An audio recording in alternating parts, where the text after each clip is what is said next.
आदाब। मैं आगा खुर्शीद खान। भारत की आज़ादी के लिए लाखों स्वाधीनता सेनानियों ने अपनी जान की कुर्बानी दी। ऐसे ही एक महान स्वतंत्रता सेनानी के बारे में आज आपको बताते हैं, जो रामपुर से ताल्लुक़ रखते थे और जिनका पूरा जीवन स्वतंत्रता के लिए संघर्ष और हिंदुस्तान को एक सूत्र में पिरोने में व्यतीत हुआ था। हम बात कर रहे हैं अजीम शख्सियत मौलाना मोहम्मद अली जौहर की। मौलाना मोहम्मद अली जौहर का जन्म 10 दिसंबर 1878 को रामपुर रियासत में शेख अब्दुल अली खान के घर हुआ। उनकी माता आबादी बानो बेगम को बी अम्मा के नाम से जाना जाता है। 5 भाई बहनों में वह सबसे छोटे थे। वह दिग्गज अली बंधुओं में से एक मोहम्मद अली और मौलाना शौकत अली के भाई थे। मोहम्मद अली और मौलाना शौकत अली भारतीय राजनीति में अली बंधुओं के नाम से मशहूर हैं।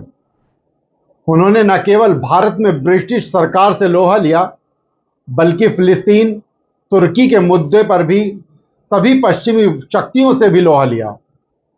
फिलिस्तीनी लोगों की समस्या को हल करने के उनके ठोस प्रयासों के कारण वहां के लोगों के बीच उनका एक अलग मकाम है। उन्होंने मुस्लिम दुनिया के सबसे गतिशील और बहुमुखी नेताओं में से एक के रूप में जाना जाता है। मोहम्मद अली जौहर के पूर्वज नजीबाबाद से थे और वे 1857 में अंतिम मुगल राजा बहादुर शाह जफर की रक्षा के लिए दिल्ली आए थे। कहा जाता है कि मौलाना मोहम्मद अली जौहर के लगभग 200 रिश्तेदार 1857 के स्वतंत्रता संग्राम में मारे गए थे। मोहम्मद अली के दादा रामपुर राज्य में चले गए और वहीं बस गए। जब वे 5 साल के थे तो उनके पिता की मृत्यु हो गई थी। पिता की मृत्यु के बाद उनकी दूरदर्शी माता द्वारा किए गए कोशिशों और कुर्बानी ने उन्हें उनके भाइयों को अच्छी शिक्षा प्राप्त करने में सक्षम बनाया। उनका मानना था कि ब्रिटिश मानसिकता को समझने और उनकी कमजोरियों को पहचानने के लिए तालीम के साथ साथ अंग्रेजी सीखनी चाहिए। मोहम्मद अली जौहर की उर्दू और फारसी की शुरुआती पढ़ाई घर पर ही हुई थी। इसके बाद वह मैट्रिक करने के लिए बरेली हाई स्कूल चले गए। बाद में उन्होंने अलीगढ़ के एंग्लो मोहम्मडन ओरिएंटल कॉलेज में पढ़ाई की, जो बाद में प्रसिद्ध अलीगढ़ मुस्लिम विश्वविद्यालय बना। 1896 में उन्होंने बीए की डिग्री इलाहाबाद विश्वविद्यालय से हासिल की थी। 1897 में उन्हें आगे की पढ़ाई के लिए लिंकन कॉलेज ऑफ ऑक्सफोर्ड भेजा गया, जहां उन्होंने 1898 में आधुनिक इतिहास में एमए की सम्मानित डिग्री हासिल की और खुद को इस्लाम के इतिहास के अध्ययन के लिए समर्पित किया। बाद में इंडियन सिविल सर्विसेज की परीक्षा भी पास की। जौहर ने 1902 में अमजदी बानो बेगम से शादी की। बेगम सक्रिय रूप से राष्ट्रीय और खिलाफत आंदोलन में शामिल थी।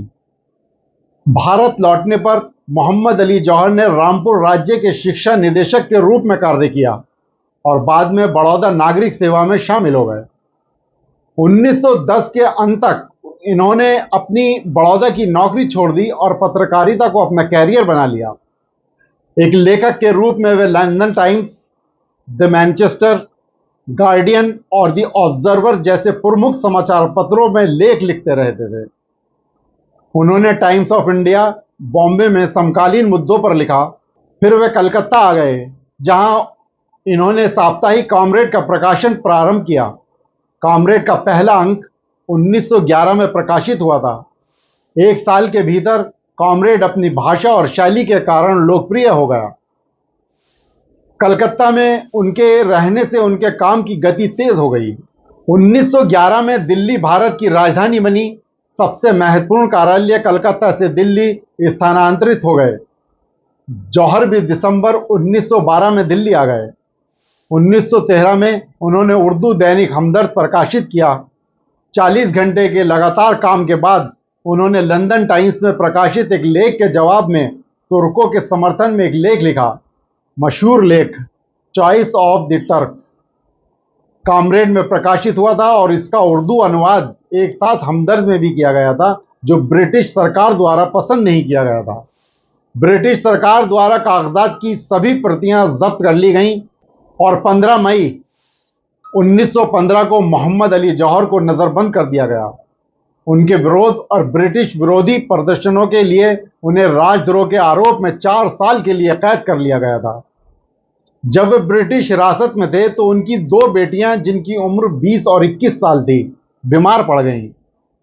ऐसा कहा जाता है कि अंग्रेजों ने मोहम्मद अली से अपने विचारों के लिए माफी मांगने के लिए कहा ताकि उन्हें अपनी मरती हुई बेटियों से मिलने की अनुमति मिल सके, लेकिन उन्होंने इनकार कर दिया। जब उनकी बूढ़ी मां ने यह प्रस्ताव के बारे में सुना तो उन्होंने उन्हें लिखा अगर वे इस प्रस्ताव को स्वीकार कर लेते तो उनके बूढ़े हाथों में अभी इतनी ताकत है कि वे उन्हें खुद ही गला दबाकर मार सकती हैं। जब उनकी बेटियों की मौत हुई तो उन्हें उनके जनाजे में शामिल होने की अनुमति नहीं दी गई।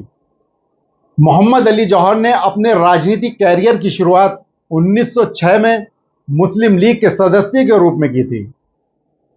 1917 में उन्हें सर्वसम्मति से मुस्लिम लीग का अध्यक्ष चुना गया, जबकि उस समय वे नजरबंद थे। 1919 के अंत में जेल से मोहम्मद अली जौहर सीधे अमृतसर गए, जहां कांग्रेस और मुस्लिम लीग अपनी सालाना बैठक कर रहे थे। वे 1919 में भारतीय राष्ट्रीय कांग्रेस में शामिल हो गए। 1920 में खिलाफत आंदोलन के लिए उन्होंने लंदन में एक प्रतिनिधि मंडल का नेतृत्व किया। दिसंबर 1920 में कांग्रेस के नागपुर अधिवेशन में जौहर ने असहयोग का प्रस्ताव पारित किया।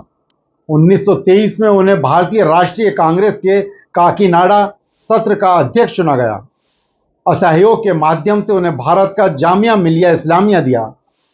उनके बड़े भाई शौकत अली भी खिलाफत आंदोलन के नेता थे। मोहम्मद अली जौहर ब्रिटिश हुकूमत के कट्टर आलोचक और गांधी जी के समर्थक थे। उन्होंने खिलाफत आंदोलन में अहम भूमिका निभाई और गांधी जी का समर्थन जीता। उन्होंने अंग्रेजों से लड़ने और हिंदू मुस्लिम एकता कायम करने के लिए रातों की नींद और दिन का चैन नछावर कर दिया था। अंग्रेज शासकों के जुल्म सहे जीवन का एक बड़ा हिस्सा जेलों में गुजारा। वह भारत की स्वतंत्रता के कट्टर समर्थक और खिलाफत आंदोलन के मशाल वाहक थे। मौलाना मोहम्मद अली जौहर का मानना था, जहां तक खुदा के अहकाम का ताल्लुक है, मैं पहले मुसलमान हूं, बाद में मुसलमान हूं, आखिर में मुसलमान हूं। लेकिन जब हिंदुस्तान की आज़ादी का मसला आता है तो मैं पहले हिंदुस्तानी हूं, बाद में हिंदुस्तानी हूं, आखिर में हिंदुस्तानी हूं, इसके अलावा कुछ नहीं। 1920 में इंग्लैंड से लौटने के बाद मोहम्मद अली जौहर ने अलीगढ़ मुस्लिम विश्वविद्यालय का विस्तार करने के लिए कड़ी मेहनत की, जिसे मॉमडन एंग्लो ओरिएंटल कॉलेज के नाम से जाना जाता है।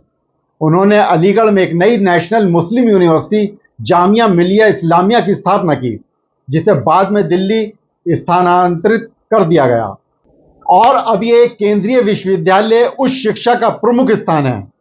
जामिया मिलिया इस्लामिया के सह संस्थापक मोहम्मद अली जौहर ने 1920 से 1923 तक इसके कुलपति के रूप में कार्य किया था। मोहम्मद अली जौहर उन दिग्गजों में से हैं जिन्होंने विभिन्न मोर्चों पर आज़ादी के लिए अंग्रेज़ों के खिलाफ जोरदार लड़ाई लड़ी। वे बहुत बड़े शायर थे, उनकी शायरी भी लोगों को पसंद आती थी। मोहम्मद अली जौहर ने अपनी शायरी के जरिए ब्रिटिश सरकार पर कई बार निशाना साधा। क्रांति भरे अपने अल्फाज और जज्बात को उन्होंने कभी खामोश होने नहीं दिया। मोहम्मद अली जौहर न केवल प्रतिष्ठित ऐतिहासिक संस्थान के संस्थापकों में से एक, बल्कि एक मशहूर स्वतंत्रता सेनानी, एक बेहतरीन और करिश्माई पत्रकार के रूप में और कई खूबियों के मालिक थे। मोहम्मद अली ने अपने अखबार कामरेड और हमदर्द के जरिए पत्रकारिता को जिस ऊंचे मकाम पर पहुंचाया था, आज भी उसी गुणवत्ता को बहाल करने की जरूरत है। 1930 में मोहम्मद अली जौहर ने अपने खराब स्वास्थ्य के बावजूद गोल मेज सम्मेलन में भाग लिया। गोल मेज सम्मेलन में उनका भाषण जो मरते हुए आदमी की आखिरी इच्छा महसूस हुई। उन्होंने कहा, मेरी स्वतंत्रता मेरे हाथ में दो, मैं अपने देश वापस जाना चाहता हूं, नहीं तो मैं एक गुलाम देश में वापस नहीं जाऊंगा।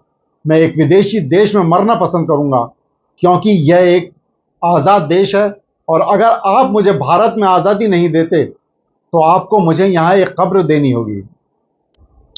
मोहम्मद अली जौहर के ये शब्द सही साबित हुए और 4 जनवरी 1931 को लंदन में सम्मेलन के तुरंत बाद उनका इंतकाल हो गया। उनके जनाजे को बैतुल मुक़द्दस ले जाया गया और 23 जनवरी 1931 को वहां दफनाया गया। फिलिस्तीन के मुफ्ती अमीन उल हुसैनी ने उन्हें मस्जिद अक्सा के पास अल कुद्स में उनके जनाजे को दफनाया। फिलिस्तीन में उनके दफन की कहानी उतनी ही दिलचस्प है जितनी ब्रिटिश शासन में भारत के स्वतंत्रता संग्राम से उनकी भूमिका थी। मिडिल ईस्ट मॉनिटर के अनुसार नवंबर 1928 में अपने यूरोपीय दौरे के दौरान अल कुद्स में सूचना मिली कि जौहर भारत लौटते समय फिलिस्तीन का दौरा करेंगे। इस खबर से फिलिस्तीनी मुसलमानों, खासकर उनके मानने वालों में बहुत खुशी हुई और वे उनके आगमन का बेसब्री से इंतजार करने लगे। एक फिलिस्तीनी पर्यवेक्षक नज़ीर हसन अल अंसारी ने दिल्ली स्थित उर्दू अखबार हमदर्द में एक विस्तृत रिपोर्ट में लिखा था। 3 दिसंबर 1928 के अंक में उन्होंने कहा कि दमिश्क से जौहर का टेलीग्राम अल कुद्स के ग्रैंड मुफ्ती और फिलिस्तीन में मुस्लिम सुप्रीम काउंसिल के प्रमुख सैयद अमीन उल हसन को मिला है। उन्हें 15 नवंबर को दमिश्क से अल कुद्स पहुंचना था और अल कुद्स में शरिया विभाग के ऊपर विशाल कमरे उनके लिए तैयार किए गए थे। उसी रिपोर्ट के अनुसार यह खबर पूरे फिलिस्तीन में तेजी से फैल गई और जॉर्डन नदी के प्राचीन क्रॉसिंग बनत याकूब से लेकर अल कुद्स तक सीमा पर उनके स्वागत की तैयारियां शुरू हो गईं। हजारों लोग सड़कों पर जमा हो गए।